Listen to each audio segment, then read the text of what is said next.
3.5 days in New York City. I didn't have much of a plan going in, but as I started walking towards Central Park shortly after arriving, I stumbled upon this Greek heritage parade.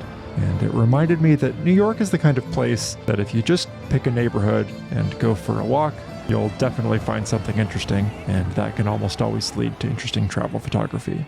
So I decided that's what I'd spend the next few days doing, skip most of the classic sites, and just go for a bit of a wander.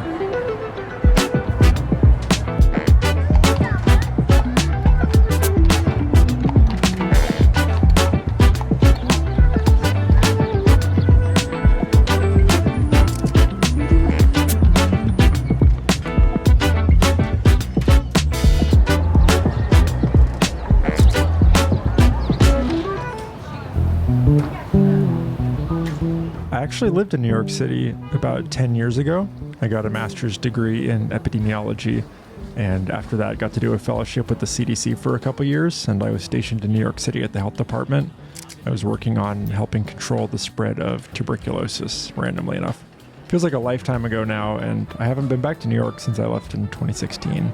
I actually wasn't doing a lot of photography when I lived there. This was right before I got back into it. I think I bought a camera again right before I left New York for Colorado. But even so, I still loved getting on the train, picking a new neighborhood that I hadn't been to yet, and just going for a walk and seeing what I could find. I got to see some really cool places, especially in the outer boroughs like Queens and places like City Island way up in the Bronx, areas that the vast majority of tourists just don't make it out to. It's just too big of a city to see it all, especially on a short trip. Anyway, on this trip, after a little bit of walking in Midtown Manhattan and the first of many slices of pizza, I took the train over to Long Island City in Queens. This is actually where I worked when I lived in town. There's a nice park on the waterfront with a view of the Manhattan skyline, and I thought that would be a good place to wrap up the first day of the trip.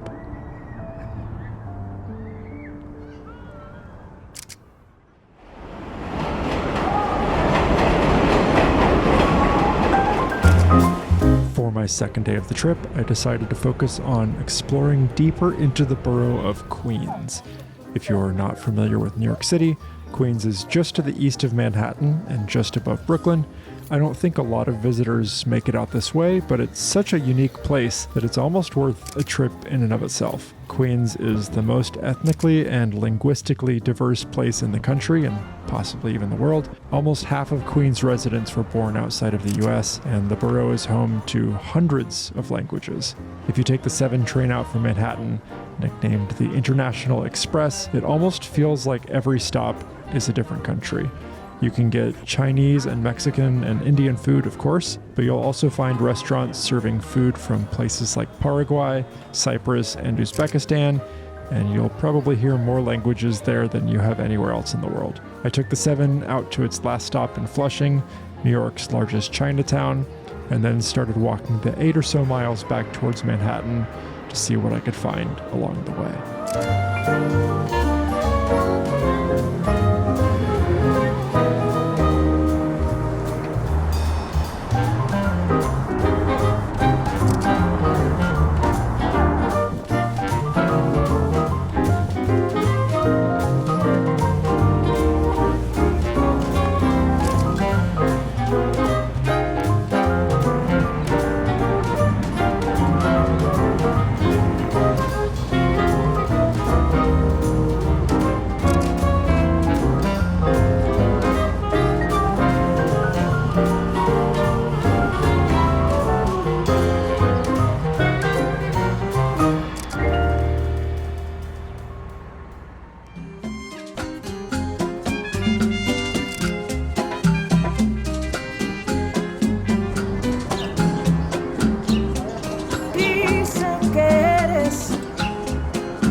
Lo último que se pierde, aunque a veces me cuesta encontrarte.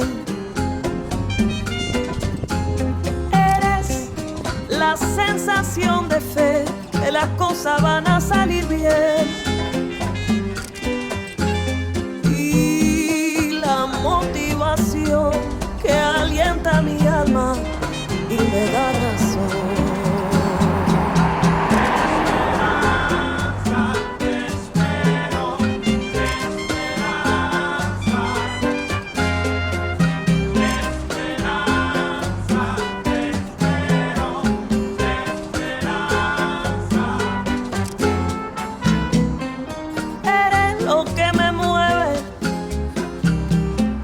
que me marca la dirección, aunque a veces te pierda en el camino.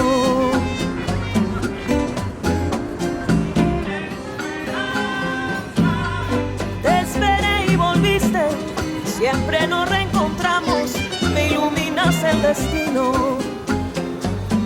Ay, linda esperanza de mi corazón.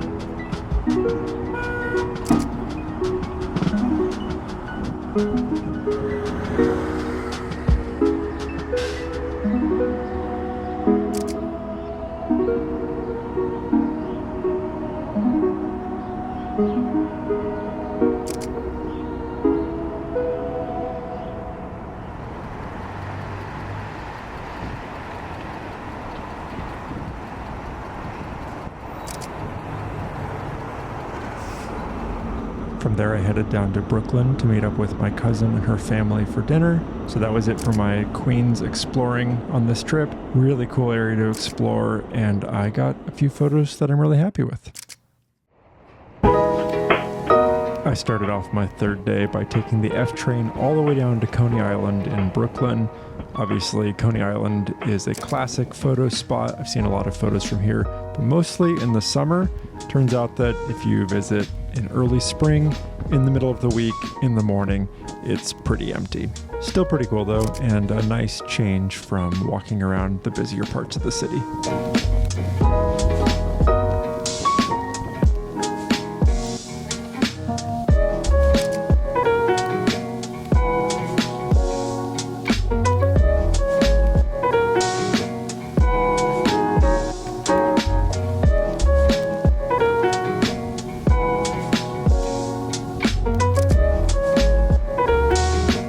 As I walked out on the pier, I saw a guy carrying the Google Maps Street View camera. So presumably that means that at some point, if you look on Street View for the Coney Island pier, you'll be able to see me. I'm not on there yet, I just checked, but I think it takes a couple months to update it.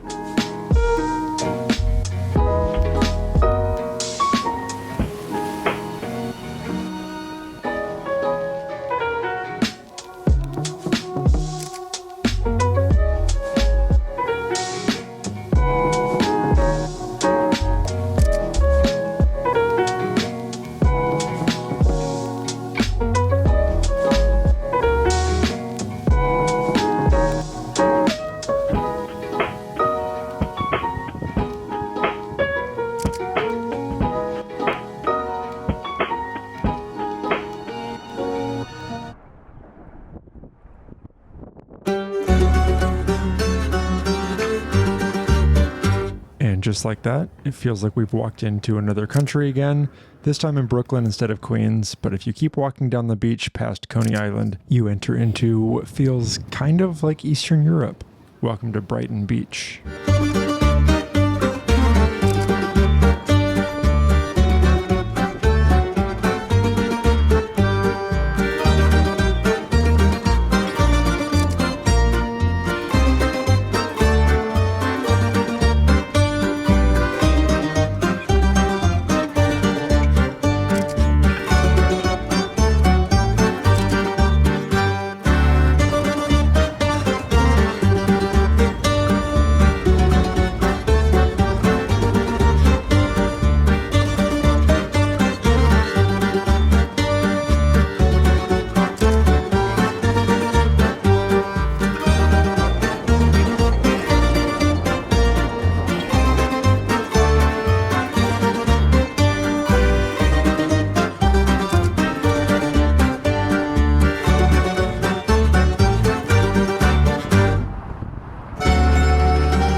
took the train from Brooklyn over to the lower part of Manhattan.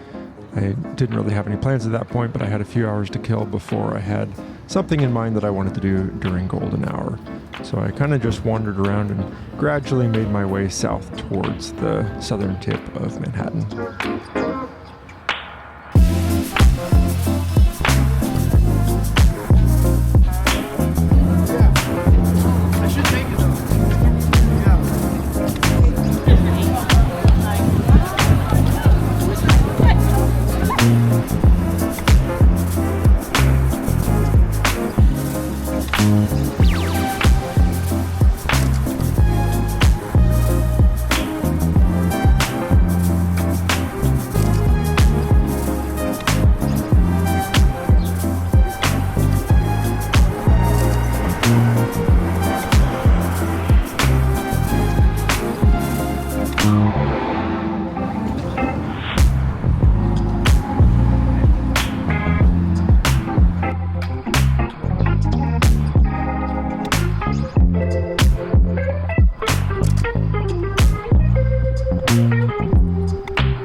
Living in Seattle, I'm a sucker for a good ferry ride, and it turns out that somehow the Staten Island ferry is completely free, so I decided to head towards there around golden hour, and the plan was basically just to take the ferry from Manhattan down to Staten Island, turn around, get on the next one back.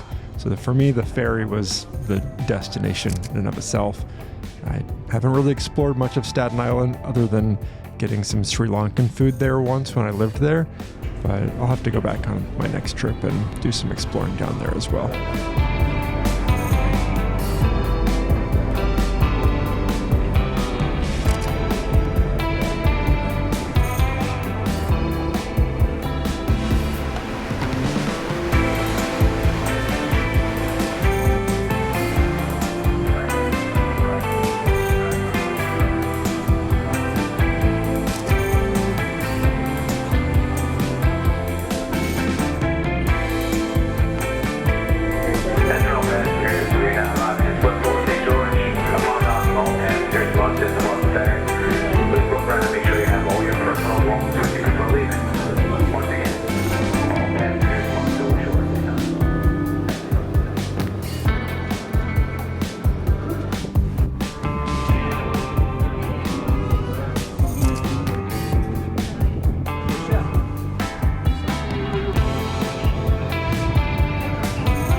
Failure to do so could result in serious injury.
final day, I had to check out of my hotel, but I still had several hours before I had to be at the Newark airport for my flight back to Seattle. I decided to check out Roosevelt Island. It's a long and really narrow island in the East River right next to Manhattan, and I'd never been there before, even though I used to work and live right next to it.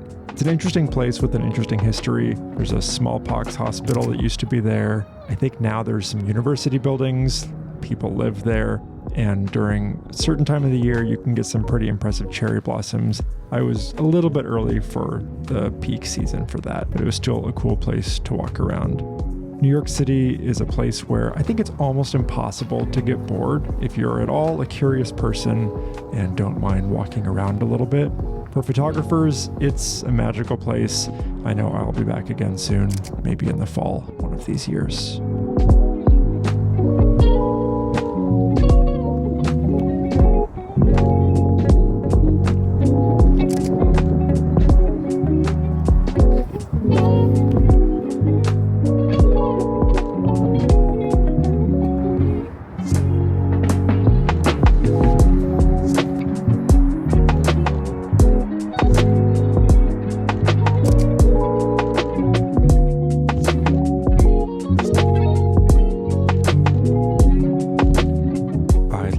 My Patreon members for supporting the channel. Their contributions help make these trips possible. Over there, we regularly talk about editing, gear, and the business of travel photography. I share bonus photos and monthly updates talking about what I've been up to and what's coming up next. I recently ditched Instagram, and I talk about why over on Patreon, but I have a free monthly email newsletter where I share new photos from a recent trip every month. If you'd like to join either or both of those, there are links in the description below. Thanks for watching, and I'll see you next month.